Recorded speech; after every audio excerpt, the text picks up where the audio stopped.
या ठिकाणी NSCC sports YouTube चॅनलच्या वतीने सन्माननीय शुभम संपत भालेकर सर या ठिकाणी उपलब्ध आहेत आणि आपणाला ते जिम्नॅस्टिक ह्या क्रीडा प्रकाराची माहिती देणार आहेत। ते राष्ट्रीय लेवलचे खेळाडू असून त्यांनी क्रीडाकुल जे ज्ञान प्रबोधिनी या संस्थेचे जे क्रीडा संदर्भातलं जे विद्यालय आहे त्यामध्ये त्या ठिकाणी प्रशिक्षण घेतले। त्याचबरोबर बालेवाडी ठिकाणी प्रॅक्टिस त्यांनी केलेली आहे। तर त्यांच्याशी आपण या दृष्टिकोनातून संवाद साधू। नमस्कार सर, तुम्ही जिम्नॅस्टिक संदर्भात जे मुलांच्या आणि मुलींच्या संदर्भातले वेगवेगळ्या क्रीडा प्रकार होतात तर त्या संदर्भात काय माहिती द्याल सर? जिम्नास्टिक्स मध्ये तसे 4 प्रकार पडतात। Artistic gymnastics, aerobic gymnastics, rhythmic gymnastics आणि अॅक्रोबॅटिक जिम्नास्टिक्स। आता नव्याने सुरू झालेले 2 प्रकार असे आहेत, ट्रॅम्पोलिन जिम्नास्टिक्स आणि टम्बलिंग जिम्नास्टिक्स। तर आर्टिस्टिक हा प्रकार सगळ्यात जास्त प्रचलित आहे आता। त्याच्यामध्ये मुलांसाठी 6 ॲपरेटस आणि मुलींसाठी 4 ॲपरेटस।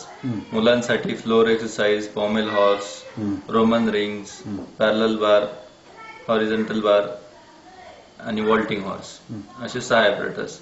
आणि मुलींसाठी uneven bar, balancing beam, floor exercise आणि वॉल्टिंग हॉर्स।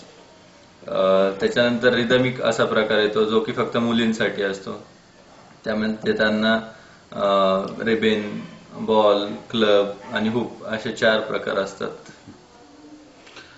सर, जे जिम्नॅस्टिक क्रीडा प्रकार हा खरं तर खूपच नाजूक आणि नजाकतशीर असतो, तर त्याच्यामध्ये स्किल भरपूर लागतं। तर त्या संदर्भात काय सांगाल की कसं स्किल डेव्हलप करतात किंवा लहानपणापासून लवचिकपणा असावा लागतो बॉडीमध्ये, तर काय त्या संदर्भात काय सांगाल? जसं की आपण म्हणतो ती नजाकत, ती एक स्टाईल हळूहळू प्रॅक्टिसच्या माध्यमातूनच येते।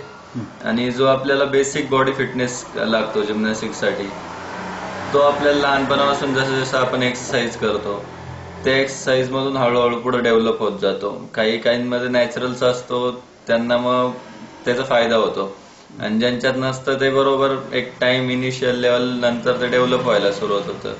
आणि प्रत्येक जण जिम्नॅस्टिक्स करू शकतो असं त्याच्यात काही एवढं अवघड गोष्ट नसते। प्रॅक्टिस जेवढं करत राहील आपण त्याच्यानंतर तर डेव्हलप होतं सगळं, आपलं बॉडी फिटनेस म्हणा, फ्लेक्झिबिलिटी।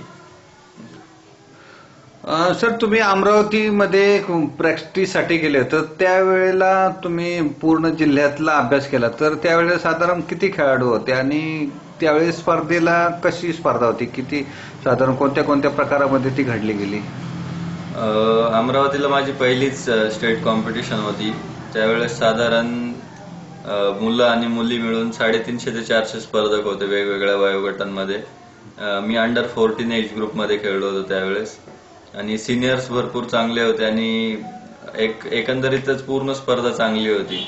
प्रॉपर पहिल्यांदाच प्रॉपर कॉम्पिटिशन मध्ये होतो, पूर्ण जिल्ह्यातून महाराष्ट्रातून मुलं आली होती आणि तो पहिलाच अनुभव असल्यामुळे सगळ्यात चांगली स्पर्धा झाली असं वाटलं होतं। निश्चितच। ह्याबरोबर बालेवाडीच्या ज्या सुविधा आहेत तर त्या संदर्भात काय सांगाल की कशा दर्जाच्या आहेत? तुम्ही त्या ठिकाणी सराव पण केलाय। बालेवाडीत खरं तर म्हणजे आता महाराष्ट्रातल्या सगळ्यात चांगल्या सुविधा मिळतात बालेवाडीमध्ये। थोड्या ॲपरेटसचा प्रॉब्लेम झालेला आहे, पण तो थोड्याच एखाद्या वर्षभरात पूर्ण व्यवस्थित कव्हर होईल। बालेवाडीमध्ये आतापर्यंत महाराष्ट्रातले सगळ्यात चांगली सेफ्टी असणारं फोम पीट आहे, म्हणजे जे जिम्नॅस्टिक्ससाठी सगळ्यात महत्वाचं आहे। त्याच्यामध्ये इंजुरीजचं प्रमाण खूपच मिनिमम असतं, म्हणजे नसल्यासारखंच। तर त्यामुळे बालेवाडीतला हॉल सगळ्यात बेस्ट आहे प्रॅक्टिससाठी। सर, त्या ठिकाणी ढोले सर म्हणून पण प्रशिक्षणाला होतं, तर त्यांच्याबद्दल काय माहिती सांगाल तुम्ही? ढोले सर भरपूरच कोऑपरेटिव्ह आहेत।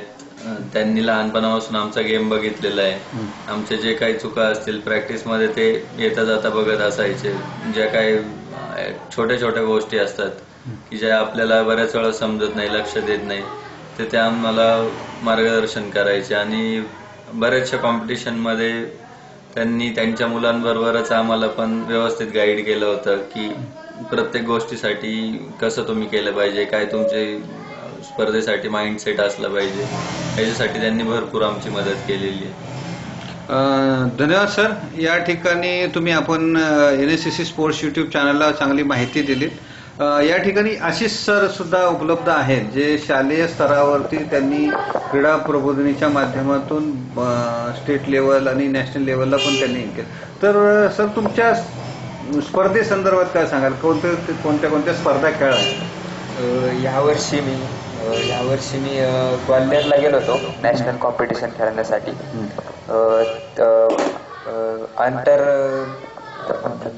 आंतरविद्यापीठातल्या त्या स्पर्धा असतात, त्यासाठी नॅशनल लेवलला सिलेक्शन झालं होतं.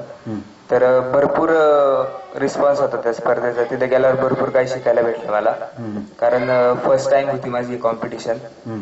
भरपूर सिनियर प्लेअरला बघितलं खेळताना. आणि म्हणजे तुमचा कोणता क्रीडा प्रकार होता त्याच्यामध्ये?